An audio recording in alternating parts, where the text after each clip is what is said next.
welcome to Numeracy program. Don't forget the acronym REAL, which stands for Relax, Enjoy, and Learn Mathematics. I hope that all of you are excited to learn our new lessons. By the way, I am Mr. Ricard A. Cepes, your mathematics teacher for today.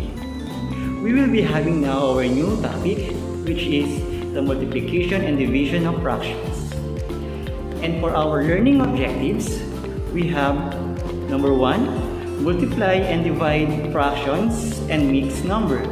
And number 2, solve problems involving multiplication and division of fractions. And before we proceed to our discussion, let's have first our review. What is fractions? Okay, fraction is part of a whole, or sometimes it is also called as the section or portion of any quantity.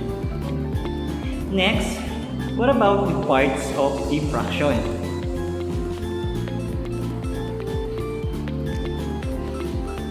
Yes, that's correct. We have the numerator, which is the number of parts we have, or the number at the top of the fractions. Next, we have the denominator, or the number at the bottom of the fractions, and the number of parts the whole divided into. And lastly, we have fraction bar, the line between the numerator and the denominator. Can you still remember the types of fractions? Let's have the first one, the proper fractions. It is the numerator less than the denominator. Example, we have the 2/3, 5/7, and 3/10. Next, we have the improper fractions. It is when the numerator is greater than the denominator. Example, we have 3/2, 7/4, and 10/3. Next one, we have the similar fraction. It is the fraction with the same denominator. Example, we have 2/7, 5/7, and 3/7. Next, we have similar fraction, which is the fraction with different denominator. Example, we have 2/3, 5/7, and 3/10. Next one is the equivalent fraction. These are fractions when simplified have the same values. Examples, we have 1/2, 2/4, and 3/6. And the last one, we have the mixed number. It is a combination of a whole number and a proper fraction. Examples, we have 1 and 2/3, 2 and 5/7, and 3/10. Let us proceed with the multiplication of fractions. Multiplying fractions, it simply means finding the product of two or more fractions. And we have to follow steps in multiplying fractions. Number 1, we have to multiply first the numerator, then multiply the denominator, then reduce to lowest term or to simplest form if possible. Let's have our first example. We have 1/5 times 3/5. Following our steps, we have first to multiply our numerator, which is 1 times 3, and then the denominator, which is 5 times 5. So 1 times 3, that's 3, and 5 times 5, that is 25. 3/25 is already in simplest form, so we don't need to simplify or reduce it to its lowest term. Let's proceed to our next example. We have 3/4 times 1/6. Following step 1 and step 2, we need to multiply the numerator and the denominator first. So we have 3 times 1, and 4 times 6, that is 3 over 24. 3 over 24, we can still simplify this. Proceed to step 3, which is simplification of our obtained fractions. So 3 and 24 are both divisible by 3. So we have 3 divided by 3, that is equal to 1, and 24 divided by 3, that is equal to 8. So our final answer is 1 over 8. Next is the multiplication of mixed numbers. In multiplying mixed numbers and fractions, we need to change the mixed number to an improper fraction by multiplying the denominator with the whole number and adding the product to the numerator. Then copy the denominator. Then we need to perform the multiplication, then simplify again if possible. Let's have our first example. We have 3 over 8 multiplied by 5 and 2 over 8. So step 1, we need first to convert the given mixed number into improper fractions. So we have 3 and 3, 8. So we need to multiply the denominator, which is 8, by the whole number, which is 3. So 8 times 3, then add to the numerator, which is 3. That is 8 times 3 is equal to 24 plus 3 equals 27. Then we just need to copy our denominator.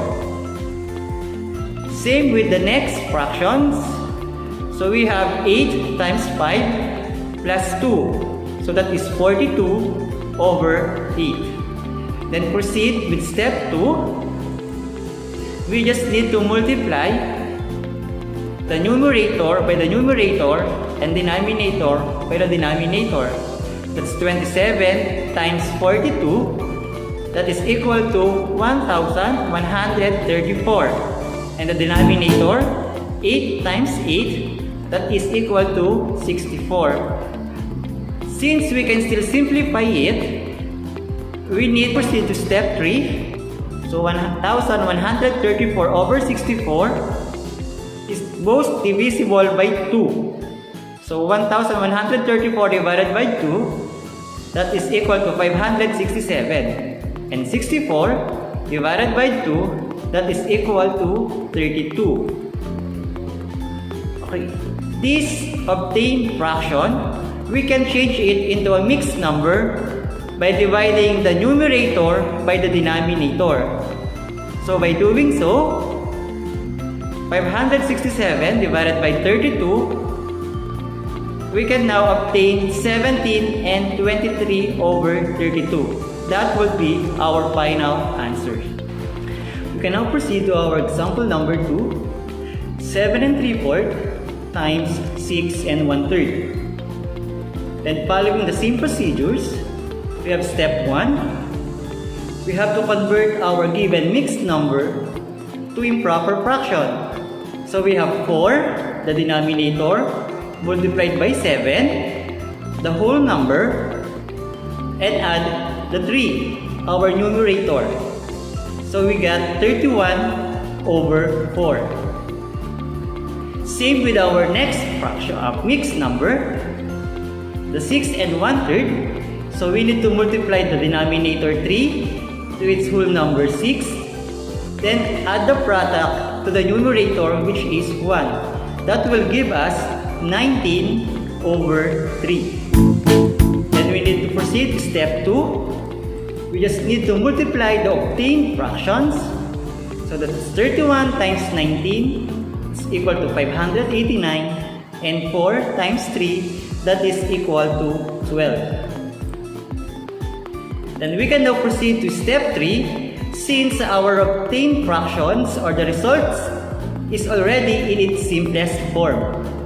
Therefore, we can directly change it into mixed number. So in doing so, 589 divided by 12 is equal to 49 and 1 over 12.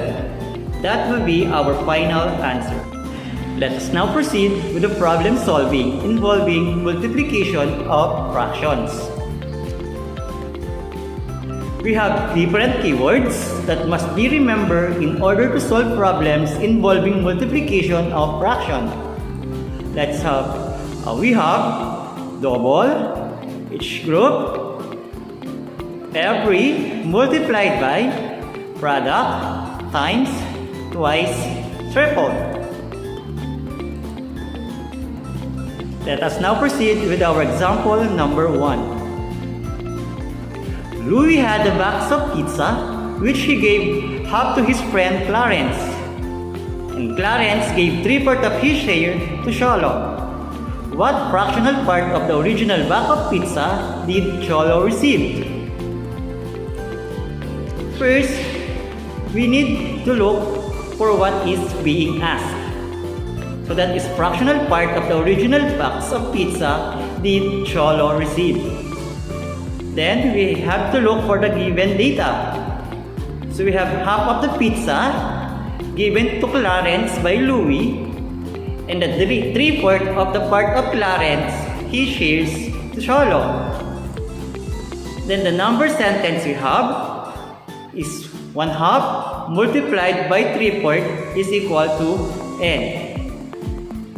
Then solving our solutions, we just need to multiply the given.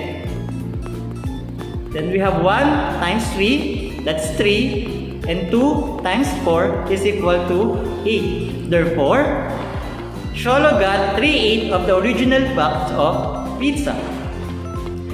Let us now proceed to example number 2. Graded Makiling classroom is 7 3/4 meters long and 4/7 meters wide. Find the area of the classroom. Again, let us look for what is being asked, and that is the area of the classroom. What is given? That is 7 3/4 meters long and 4/7 meters wide. And our number sentence, we have 7 times 3/4 multiplied by 4, and 4/7 is equal to n. Since the formula for the area of a rectangle is the length times width. For the solutions, we just need to change the given mixed number into improper fractions. Then, we're just going to multiply the obtained fractions. So we have 31 times 32 is equal to 992. 4 times 7, that is equal to 28. So we can notice that we can still simplify the obtained results. And 992 and 28 are both divisible by 4. So 992 divided by 4, that is equal to 248. And 28 divided by 4, that is equal to 7. So we have 248 over 7. Still, we can change it into mixed number simply by dividing the numerator by the denominator. By doing so, we can get the answer is 35 and 3/7. Therefore, the area of the classroom is 35 and 3/7 square meters. Let us proceed with the division of fractions. Dividing fraction is nothing but multiplying the fractions by reversing one of the two fraction numbers or by writing the reciprocal of one of the fractions. By reciprocal, we mean if a fraction is given as a over b, then the reciprocal of it will be b over a. Thus, interchanging the position of numerator and denominator with each other. Let's proceed with dividing fraction by a fraction. In 3 simple steps, we can solve the division of fraction by converting them into the multiplication of fractions. Let us learn one by one. Step 1, we have write the reciprocal of the second fraction or the divisor and multiply it with the first fraction number. Step 2, multiply the numerators and denominators of both fractions. And number 3, simplify the fraction number if possible. Let's now have our first example. So we have 7 over 8 divided by 4 over 8. Let's proceed to step 1, which is getting the reciprocal of the divisor or the second fraction number. So we have 4 over 8, the reciprocal is 8 over 4. Then step 2, we just need to multiply both fractions. So 7 multiplied by 8, that is 56, and 8 multiplied by 4, that is equal to 32. Then, step 3, we're just going to simplify the obtained fraction number. And we can notice that 56 and 32 are both divisible by 8. So we have 56 divided by 8, that is equal to 7. And 32 divided by 8, that is equal to 4. So our final answer, yes, that is 7 over 4. And now, let us proceed with dividing fraction by a whole number. In dividing the fraction with whole number, the process of division is very easy. Just follow the procedure given below. 1. The whole number is converted into fraction by applying denominator value as 1. Step 2. Take the reciprocal of the number. Step 3. Multiply the fractional value by a given fraction. And number 4, simplify the given expression, if possible. Okay, now let us proceed with our given example. 7 over 8 divided by 3. Following our procedure, step 1, we just need to make our whole number a fractional number simply by placing 1 as a denominator. Then step 2, our second fractional number, we're just going to get its reciprocal, which is 1 over 3. Then step 3, we just need to multiply our fractions. So 7 times 1, that's 7. And 8 times 3, that is 24. Then step 4, 7 over 24, which is the obtained result, is already in its simplest form. Therefore, our final answer is 7 over 24. Now let us proceed with dividing fraction by a mixed number. The process of dividing fraction by a mixed fraction or mixed number is almost similar to dividing fractions by fractions. The steps to perform division of a fraction by a mixed fraction or mixed number are as follows. Step 1. Convert the mixed fraction or mixed number into the improper fraction. Step 2. Take the reciprocal of the improper fraction. And step 3. Multiply the obtained fraction by a given fraction. And step 4, simplify the given expression if possible. Now let's have our example. 7 over 8 divided by 5 and 4 over 8. Step 1, we just need to transform our second fractional number or the mixed number into improper fraction. So simply, by multiplying our denominator to the whole number and added it to the numerator. So that is 8 times 5 plus 4 is equal to 44 over 8. Then step 2, we just need to get the reciprocal of our obtained improper fraction. So that is 8 over 44. Then step 3, we just need to multiply our fractions.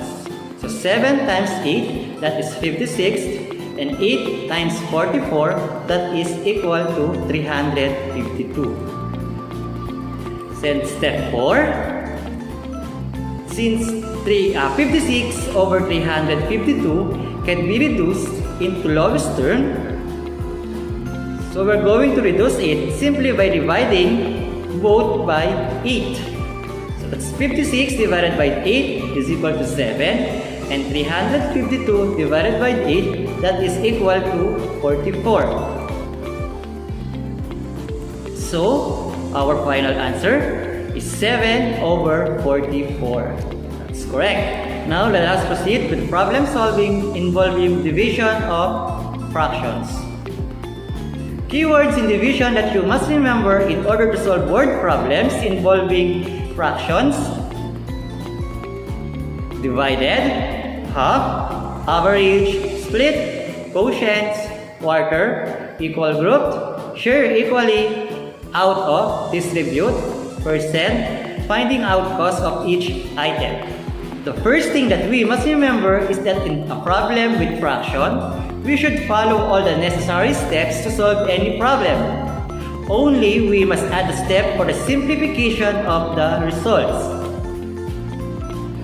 So we need to read the problem carefully, think about what is asked us, think about the details we need, carry out the operation. In this case, you should know how to divide fractions. Then number 5, simplify the results if possible. And think about whether the results make sense, of course. Then we have example number 1. Carla has 3/4 yard of textile. If she wishes to use it in the portion that is 1/8 yard each, how many portions can she make? Then what is asked? That is the number of portion of textile can Carla makes. What is given? It's 3/4 yard of textile and portion that is 1/8 yard of the textile. Number sentence: 3/4 divided by 1/8 is equal to n. And for the solution, we're going to use the steps in dividing fraction by a fraction. So step 1, we're going to get the reciprocal of the second fraction. So that is 8 over 1. Then step 2, we're going to multiply the fractions. So 3 times 8, that is equal to 24. And 4 times 1, that is equal to 4. Then step 3, we're just going to simplify the obtained fraction. So since 24 and 4 are both divisible by 4, so 24 divided by 4, that is equal to 6. And 4 divided by 4, that is equal to 1.